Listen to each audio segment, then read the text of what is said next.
Client onboarding is a critical part of any professional service business. Getting it right can make all the difference in how the entire relationship moves forward.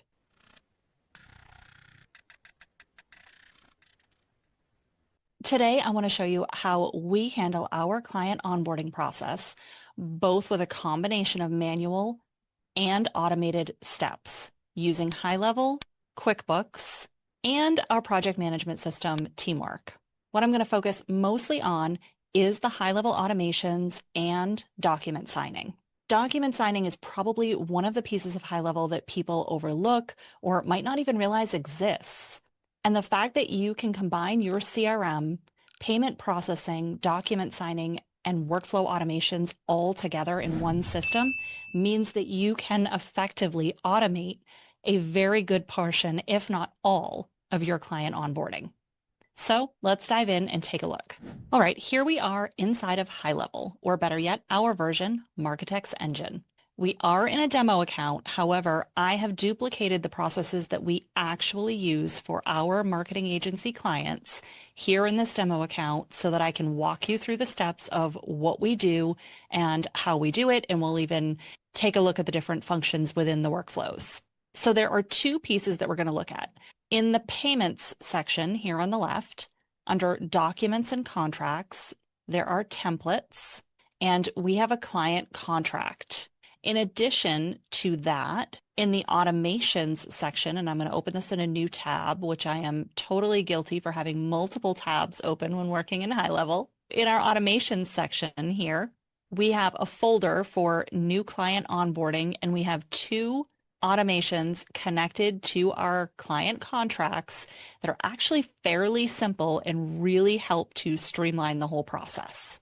So let's go back first and take a quick look at the client contract. Like I said, I was in documents and contracts under templates. If I open up this client contract, you can see here, it's basically like working in a Word document and a little bit like working in a page builder. So you can drop text, you can put images, videos, you can put all of the stuff, drag and drop, and all you do, you can see it highlights where it's going to go. So you can even do multiple columns across. And when you drop it, it just shows up like this. You can change the padding just like you can in a page builder. You can change where the font goes. You can change the spacing. You can change all of the text, everything like that. You can also duplicate a section if you already like the formatting of one section. The important part is that you lay out your contract. You put all of the words in here. I tend to put the stuff in red that is going to get changed with every new iteration. I do put dates and initials on each page of my contracts, and that's as simple as going to the plus sign, grabbing the date field, dropping it in here, and then you just move it wherever you want on that page. You can link to custom fields. You can duplicate it from here. I'm going to delete, but I do like having the initials on each page. And then you get to the signing part. And this is where I actually send it to two people. I send it to myself first, and then I send it to the client. That way we're both actually signing this document. Now, if you have a digital signature that you want to drop on here as an image, that would be another option, and then you would only send it to the client. In this case, if I were just to show you how to do this again, I would drop a signature on here, and then you choose who is going to sign. In this case, it's me, and I can change the size of this box. And then I drop a date on here and move it to where I want. And again, I say who it's going to be. And you can also say what you want the placeholder to be. You can say what you want the format to be, depending on where you are, that it has to be a future date or that it has to be today's date, that it's required or not. Those are all options there. And then I'm going to add the signature field for the person I'm sending it to, which is the contact. And again, I can do that, or maybe I want it to be exactly the same size. So I would have just duplicated this one instead and changed it to be the contact because I want to make sure they look identical. And same thing with the date. I'm going to duplicate that once I have the look and feel that I want on that box and change it to be the contact. And then it has all the same parameters. That's how you drop content onto a contract and edit your contract. Again, I put in different sections for the text and all of those things, and it's all pretty much my standard contract that I've used for years. Once you have your contract built, you want to save your changes. Now, at this point, you could publish this to make it a public document, which means you could send the link to anyone. So after someone books an appointment with you, you could automatically send the client contract link to them once they get a certain tag, and that would all be part of an automation. That is one way you could automate this even further. Now, in my case, I'm actually sending it every time because I do want to update some of this content. I do want to update what we're doing for people. So I'm actually using it as a template. So I'm going to go back out to my list. And when you see the client contract here, I have the option to use template. And when I use this as a template, it looks almost exactly the same, right? But this is where I would say that I'm going to change this text. And then I could add more information. I could change information here. I could add a whole nother page. I could put in different variables. But the next thing I typically do is I'm going to decide who am I sending this to. So I've got myself, like I said, I am going to sign it as well so that I'm actually signing this. And then I've got the recipient, and I can add more as well in here. And I can set a signing order. So I'm saying after I sign it, I want them to receive it next, or I could do it in reverse. In this case, I do usually keep myself first and then the client so that when they are getting it, they already see my signature in there. The next piece here is invoicing. I happen to use QuickBooks, and I don't have QuickBooks integrated simply because of the way Stripe works with QuickBooks. My bookkeeper wasn't really happy. So I do have those two pieces separate and do not automate that piece. So prior to creating my contract, I would also go in, set this person up in QuickBooks and create their first invoice.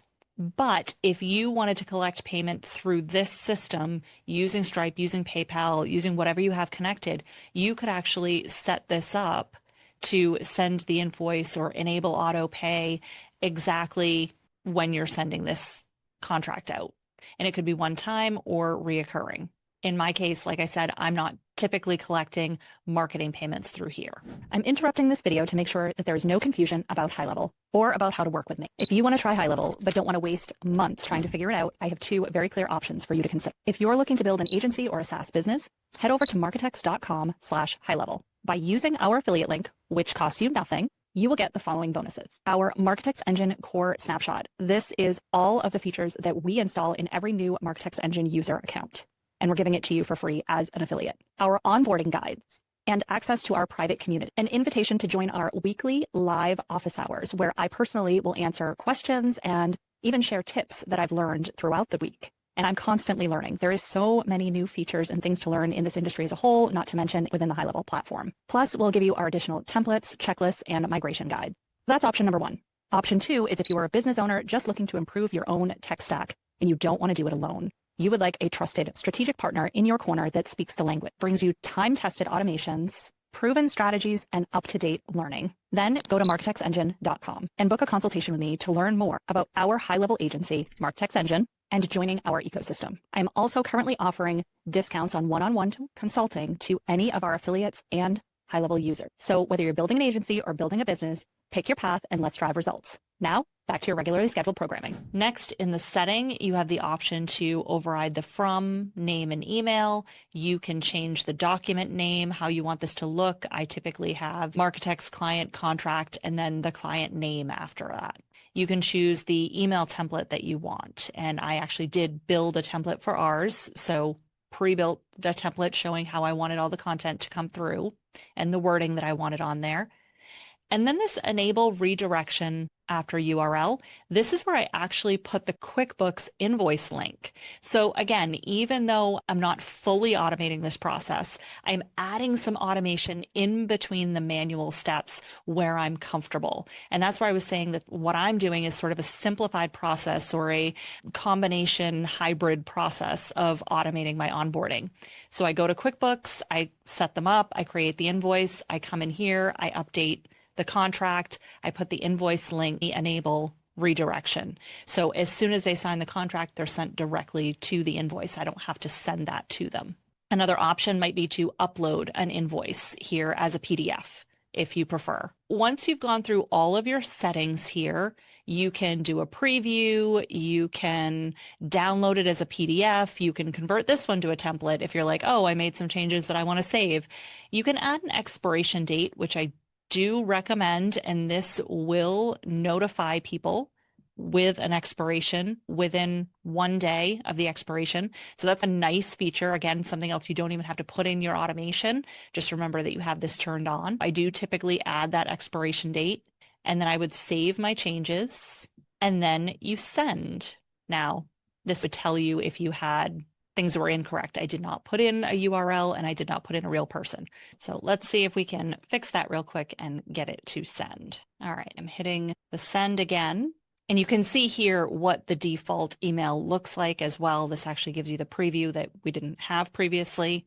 So you could update that here if you chose to. So you do get that visual, but not until you go to hit the send step. And you can see here the people that it's going to. You also have the option of adding an SMS, and I can click send, and I get success this time.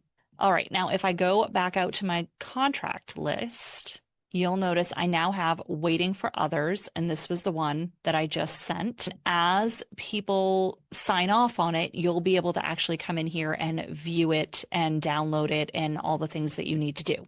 All right, so that's the contract process. Now I want to build out an automation based on this contract process. However, again, for us, every client is very high touch. And so I've been very cautious to fully automate this process. If I send a contract out and then somebody comes back to me with edits, or if they come back to me with questions, I don't want this to be fully automated. But there are still some things that I can automate with this process. So this is where I have built two very simple automations to help me out here. When the contract is sent is my first automation. And I did copy these from another account, so we have to go through them and actually look at each of these factors, which is what you would typically have to do if you had a template, or if you used AI to build this, or if you imported a snapshot. You would still have to go through this step by step. So the first thing we have is document contract, and I did name this client contract sent. So I do want to say that the template is my client contract, status is sent, and then recipient type is contact, which that may even be an optional one. I think just saying that the client contract is sent would be good enough. Then I have a pipeline. I have a sales pipeline, and I want to update them to contract sent. And there's actually a couple different ways to update the pipeline. One kept saying it's being depreciated from another one, so I actually set up both just in case. Then it's waiting a day, so wait for 1 day. And it's going to look to see if the contract is viewed. So if I click on this, you can see here that it's, if I go back out, I'm going to go back out just a little bit to show you how this is set up. So contracts and document status is viewed, because we were looking to get a viewed status. And then we have none, meaning they've taken no action. So we're going to save. So they've either viewed it or not viewed it, is basically this branching. All right. So if they have not viewed it after a day, because it was sent and then we waited a day, I am sending an internal message to myself saying they have not viewed the contract. And I felt like this was important because maybe it landed in spam. Maybe I had their email incorrect. I need to know if they're not actually viewing the contract, if they haven't even had a chance to see it. All right, so I'm getting a message, but there's nothing going out to the client at this point. That is on me to decide if I want to send a message or not. And then it's going back up. You'll notice this go-to step. It's going back up to wait another day before it checks again. It's essentially recycling this process. So every day I'm going to get a message if they still haven't viewed that contract. Now, if they've at least viewed it, they're going to go down this other branch where it's going to wait another day. So now it'll be a 2-day wait before it notifies me saying that they have not signed. And it says here they have a contract that they have viewed but have not signed. And that's, again, just a message to me, nothing to do with client communications at this point. And the goal for this automation in general is wait until they have a current client tag. Okay. So that means the other automation is adding this tag, because the other automation has to do with when they actually sign the contract. So this one here is really just looking for the contract was sent, have they viewed it or not? Going to save my changes, and I would want to publish this if I was happy with it. Now we're going to go back out to our workflows. And as I said, I have a client signed workflow as well. And this one, again, we have to update to client contract signed, and we're going to save. And then the condition, first off, it's pulling out team members because, as I said, I am signing the contracts first. So I don't want it to put me through as a client every time I sign a contract. So it's pulling me out because my email contains marketecs.com, and I do happen to have a tag saying I'm part of the Marketecs team. So that is team members.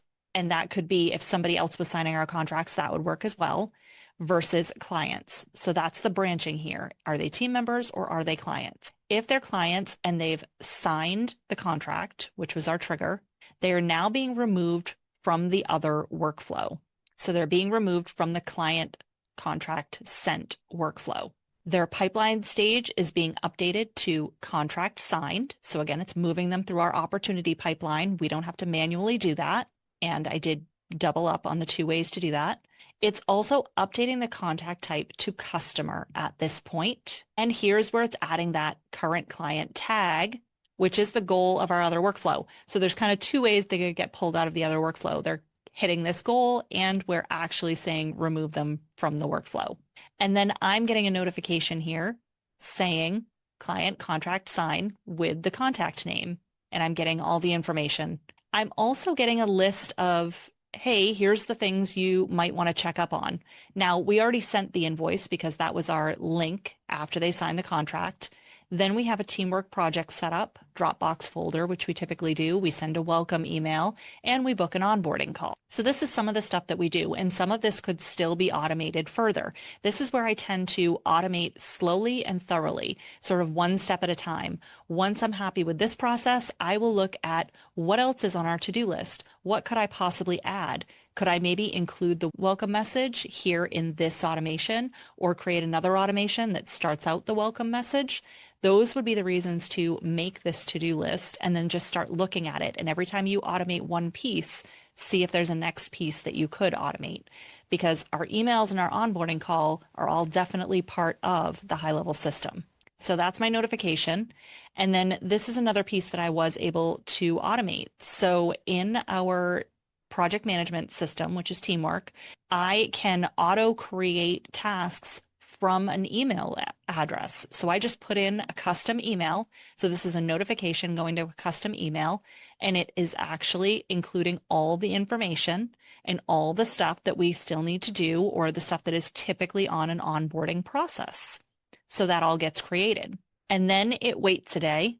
And at this time, I have nothing else in this workflow. But as you can see, I could obviously add things. Like I said, I could add that welcome message, or I could add that onboarding call step. So this is a very simple, not overdone version of an automation for client onboarding. All right, so to recap, our system for client onboarding is a hybrid process. I have a one-on-one conversation with our clients. Then when they say that they're interested, I set them up in QuickBooks myself manually. I make sure all of their information is correct, that the terms that we discussed is all prepared on an invoice specific to them. Then I go into HighLevel. I use the template I have created for our client contract. I update it again per the specifications specific to that client. I then set up who it's being sent to. I add the link that they're going to go to after they sign the contract that's going to take them directly to that QuickBooks invoice that I've already created, and I hit send. From there, I have 2 very simple automations, or fairly simple automations, that look for, was a contract sent? Yes. And then it looks to see if it's been viewed and keeps me updated. And then once it's signed, it lets me know that it's signed and creates a task in our project management system to complete the remainder of the onboarding process. That's what I've set up. That's what I've used. I'm very happy with the document signing process in HighLevel. It's enabled me to eliminate yet another program that I was using. I have actually been using HelloSign for years, and I was able to get rid of that and still keep my project management software, which I love and really don't want to get rid of. So I'm able to keep my bookkeeping, I'm able to keep my project management, but I was able to get rid of the document signing piece and eliminate another expense. So that's my hybrid process that's been working for us for several years now. And we continue to iterate on it and try to find new ways to add to the automation, but I still like having the human touch. I'd love to hear how you're using HighLevel for onboarding. Feel free to drop a comment below. If you have a question about something I shared, feel free to drop a comment. I also hope you will like and share this video and subscribe to the channel. Thanks.